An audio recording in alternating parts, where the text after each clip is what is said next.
បងបងដែលកំពុងតែស្វែងរកកំណត់ឋាននៅក្នុងក្រុងនេះខ្ញុំសូម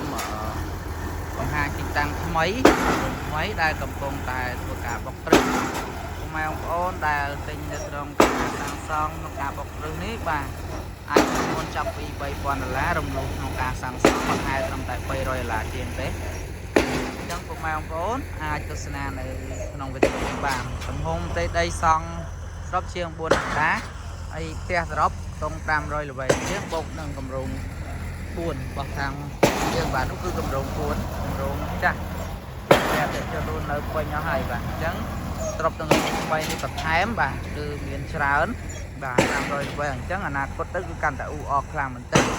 ព្រោះផ្ទះរបស់យើងជាប់ផ្លូវរដ្ឋជុំវិញតែម្ដងផ្លូវនៅជុំវិញគម្រោងសុទ្ធតែជាផ្លូវរដ្ឋ15ម៉ែត្រទីតាំងអ៊ូអរស្រាប់មានផ្ទះជាជនរស់នៅមានបរិយាជុំវិញស្រាប់មានរោងចក្រសហគ្រាសជុំវិញស្រាប់បាទសម្រាប់ព័ត៌មានថែមពុកម៉ែបងប្អូនអាចទំនាក់ទំនងតាមរយៈលេខបានបាទ